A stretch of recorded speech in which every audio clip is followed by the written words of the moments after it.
incarner plusieurs personnalités. Plusieurs personnalités yoo xam ne il faut nga suivre sa communication pour comprendre chaque personnalité lan la ci jublu regarde quand il parlait à Abdou Mbow remettre na ko à sa place réduire na ko au néant sans pour autant mu utiliser un ton très dur xool ko digganteem ak Tahirou Sarr. mais waxoon nañ fi Tahirou fi mu jaar. xool ko digganteem ak Tahirou Sarr. l'idée est là mais la Ousmane Sonko mooy nit koo xam ne da lay téye di la fob di la yëkkati mel ni ku lay nax ngay jooy ñi nekk ci biti duñu xam ndax ñu ngi naan mais apparemment warul jooy parce que mu ngi koy fob di ko tëbal. fekk xamoo lu muy jël ci suuf. fekk mu ngi lay def loo xam ne yow rek ko xam Abdou Mbow démb mu ngi ree mais mu ngi xam naa ci xelam mu ngi naan mais waa ji il est en train de me détruire là de me démolir.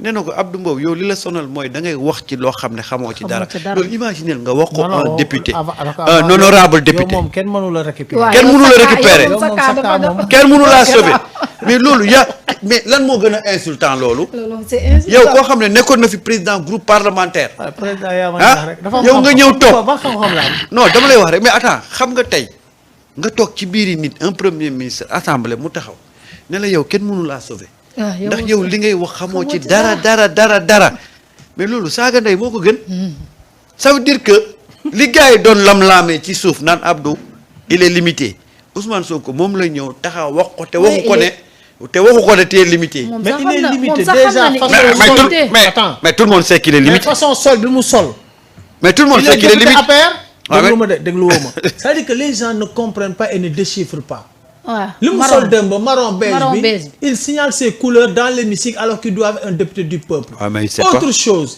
il n'a rien compris autre chose. Quand aujourd'hui vous voyez le décor d'hier quand gars yi tey di sol en blanc déjà mooy symbole paix dans l'institution.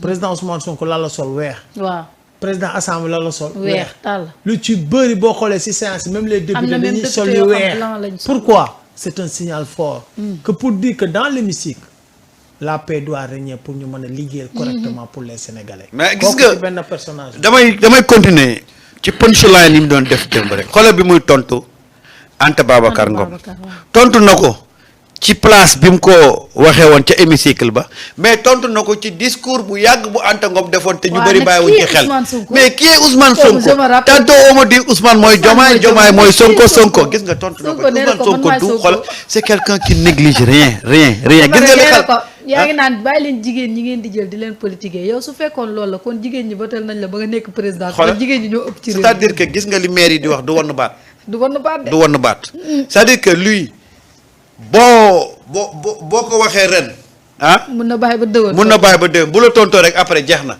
et ça montre une fois encore te loolu dama ko waxoon fii ci émission fii laa toog gars yi di wax déclaration de politique générale c'est-à-dire que nit du xam boppam voilà fii la da ngay toog rek benn stand nga yaakaar ne yow Anta dafa war a toppatoo ginaar yi bu baax gis nga Marieta boo rappelé wu fii laa toog gars yi di wax déclaration de politique générale face à face Ousmane Sonko ak député ma ne leen dara du am dara du am gis nga Ousmane Sonko wax ji yëpp ci gannaawam la waaye gis nga bu taxawee sa kanam loo jàppoon di nga ko baax kii da nee na ko ku la yeb da laa fekk ngay nelaw loo jàppoon di nga ko baax parce que li muy wax da koy teg ci xam-xam teg ko ci gis-gis mais démb ba may seetaan déclaration de politique générale ba tey gisuma démb waaye ku gën a serein Ousmane Sonko kan moo ko gën a serein ñi fi nekkoon di wax yëpp bañ taxawee ba mu wax li muy wax ci fulaak fayda ak ci xam-xam dañu ne pat gis naa si ñoo xam ne dañoo bàyyi ba génn assemblée nekk di am ay affaire yi aare bajaal yu ñuy wax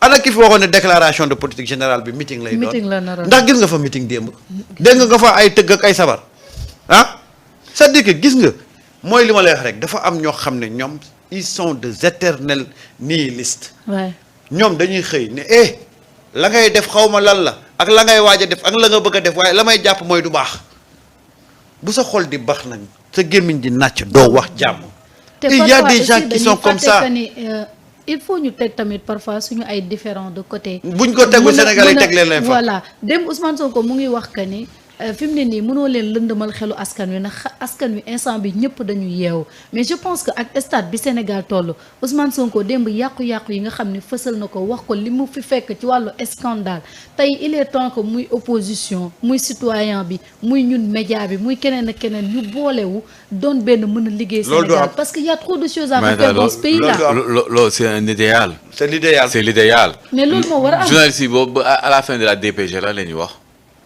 ils étaient sur des détails.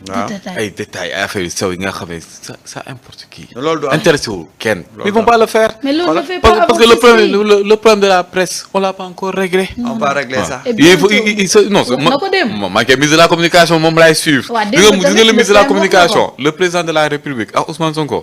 man seen wax yi dama leen di déglu. le président de la République si ku tàmm di kii su dégloo le président de la République tu vois il ouvre des portes. toog jàpp ñaamuram. waaw nga gis kenn gën a wax benn wax rajaxe foofu yëpp mu ñëpp di koy coow. il y a par exemple l'histoire sur les bases militaires. waaw. Sonko moo ñu ko ubbi le front. gars yi wax dafa bëgg a yàq président bi dafa bëgg lii dafa bëgg laa wax président bi gën a ne de toute façon il va falloir qu'il commence à penser à fermer les bases. Sonko ñu wax ne la ñoom ñëpp ils vont partir. L'État c'est pas un pilotage à vue ce sont des projections. Quand tu fais des projections yëppay leer au moment bi ñu koy def mais on avait un état bi nga xam ne c'était un pilotage à vue. gars yi politique yaa ma neex leen doon def mais tu vois ni que ñi le procureur Ndaw bi nga xam ne dañ ko yóbbu ils avaient déjà projeté que ils vont gagner les élections de manière écrasante loolu ñëpp xamoon nañ ko et que suñu demee là au coup de justice le procureur il faut mu dem. Donc, ce sont des projections qu'ils font. Et à chaque fois, ils posent des pions et traversent les étapes. Donc, on va dans les étapes. Le premier ministre, voilà, la haute cour de justice, il y a beaucoup de choses. La loi du budget, on l'a votée. Ce qui veut dire que 2025, il y a une affaire moins am. Ligue ak coow. coow bi mooy. gars yi nar a convoquer un par un les cas vous allez nous expliquer ce qui s'est passé. ñoom ñëpp ils vont vouloir politiser l'histoire. Gis nga dans le domaine de la presse gis nga li mu ci wax. nee na mon gouvernement a procédé à la restructuration du secteur des médias avec le retour à l'orthodoxie en matière de déclaration d'activité et le respect des préconisations légales et réglementaires. gis nga loolu bés bu ñu ci dugalee presse bi yaataa yumbe bi jeex. waaw y a trop de médiocrité dans ce pays. il faut que ñu dugg il faut qu'il y ait un retour à l'orthodoxie au niveau de la presse. Acteur de la presse comment tu peux concevoir je ne conçois rien émission spéciale am journaliste bi di poser responsable kii représentant Pastef na Ousmane Sonko demoon nu mu taxawee du taxawu naan léegi loolu mais quel est le rapport. loolu dans le débat public lan lay enrichir l'essentiel Ousmane Sonko nu mu taxawee du naan yére bi jëlu ko lem ko. loolu ça sert à quoi. rien du tout ça nous apporte rien. ce n'est même plus de la médiocrité.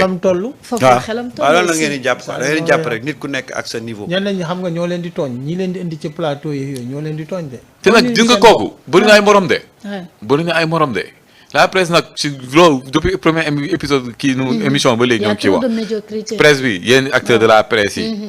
danañ war a taxaw ñu. non ça va changer. s'il y avait des autant de journalistes comme toi Maritou wala comme Samba. ça va changer kon dëkk bi du toll fi muy toll. xam nga lan la une presse bi nga xam ne cas rek cas. li ko fi indi yëpp mooy c'est parce qu'on n'est pas dans un cadre légal. bés bu ñu dugalee ci cadre légal. te looloo commencé indi coow li. saa yi coow day bari wala dañuy jub. dañuy jub war a jub ba noppi seere. xam nga tey quand on te dit qu'une entreprise de presse doit avoir au moins 3 professionnels. mais quand tu as 3 professionnels ça veut dire que yaa ngi tendre vers un peu l'orthodoxie. waaw léegi nag noonu la ñuy def ba xool ñii danañ ñu jubante de ñun bu ñu buggul jubal suñu bopp ñoom danañ ñu jubante. Samba dinaa revenir ci dara. xam nga bale bi souvent moo koy gars yi dañu yaakaar ne c'est ñi fi nekkoon rek. c'est-à-dire secteurs yi la. secteurs yi aussi dañ ci bokk. oui surtout dañ nga suy bale bi. il y a beaucoup d'entreprises de presse aussi ils étaient pas en règle. mais absolument. suy bale bi dafa leen di fekk fa ñu nekk moo tax cëppi ca moo tax jamono yële mu metti woon. presse bi ñuy invité ay nit affaire bi di et cetera dafa bëgg a rey presse bi. te et cetera fekk presse bu bari ñoo rey seen bopp. parce que daaw ñu sàmmonteex la ñu war a sàmmonteex. te loolu code de la presse moo ko bind impôt dañ doon jël ay nit. comprendre nga duñ leen fay lan leen war a fay di leen exploiter. soo ñu jël fréquence su jàmbur. c'est-à-dire que fii kenn rey fi kenn yaa rey sa bopp. ba pare di yuuxu pour yat bi du la dal mais gis nga suy bale bi wax naa ko waxaat ko du politique bi rek. il y a beaucoup de secteurs aujourd'hui dans ce pays là qu'il faut régler. notamment même les partis politiques. bare na secteurs yoo xam ne tey foo manti dem ñu ngi taxaw képp koo leen gis nag wax naa ko muy tëb di yuuxu di tëb di dal toogaayam baaxul il est assis sur des cafards te comme suy bale bi yotox fi jaar na fa yuuxu day bari. waaw mais Guèye yow suy bale du poudre pour móoti. moom la suy bale pour mbóot la pour mbóot mooy yuuxuloo gars yi xam nga Diomaye dana nii bale bi léegi nag dañu suy bale bi ci ku toogoon ci ay mbóot da ngay cëppi parce que mbóot yaa ngi si ginnaaw di cëppi fi nga toog loolu la. te y a beaucoup de presse yu fi nekkoon aussi yu fi nekk ñu bëri ci presse bi fi nekkoon aussi ñu fi nekk tey ay borom doole yu nekkoon ci régime bi ñoo leen moom. parce que ñoo leen doon wax loolu ñoo leen doon tax duñu fay impôt parce que ñoom seen bopp la xam nga sama bopp du fayoo impôt du mujjee fenn daaw ñu fay impôt ñoom doon exploiter journalistes yi di leen fay ay sonal nit ñi et cetera léegi nag comme lépp dañ ko war a teg ci yoon te ministre bi dafa ne la journalistes yi nag leen di jox contrat très bien ñooñu nag leen tegal contrat bu leer moo tax ma ne la nag yuuxu bi bari parce que suy bale gi moo attaqué organe de presse yi parce que ñu ci bari tooguñu woon toog bu baax. déedéet gis nga dóor bi. dafa bari ay compartiment ci presse bi nag waxuma ay dóor mais ay këmax ñoo fa nekkoon.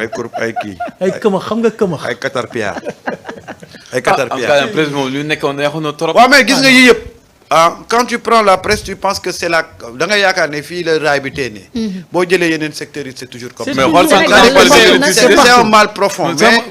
man je suis quelqu'un qui est très positif moi je li ma dégg démb ak li ma gis gars yi depuis bu ñu commencé ci li ñu nekk man dama ne ñii ils vont régler les problèmes mais il faut que les sénégalais yi nañu jóg gunge leen ci action yi da ngay xool tey réciprocité des visas mais c'est un point tellement important Ablaye Wade l'avait brandi yëkkati woon na ko mais malheureusement yeggul parce que ñun fii ñu toll nii nag sawaay il faut que ñu am fulla xam ne ñun ni ñuy demee di soxla réew yële ñu ñuy wutloo ay visa noonu la tubaab yi soxlaa suñu réew di fi ñëw te ñu leen koy yombalal léegi daal ku wut fii visa di dem kuy ñëw fii wut visa loolu mooy Fulaay Jaay Dakar beneen bi mooy passeport yi ñu nga xam ne dañ koy prolonger de 5 à 10 ans mais ça également c'est une excellente chose parce que tam passeport yi 5 ans dafa ndaw sax mën a yokk prix bi voilà regarde-moi également li mu wax ci les gens de la diaspora c'est important aujourd'hui tey il y a beaucoup de gens qui sont à l'extérieur des Sénégalais yu am xam-xam am les moyens qui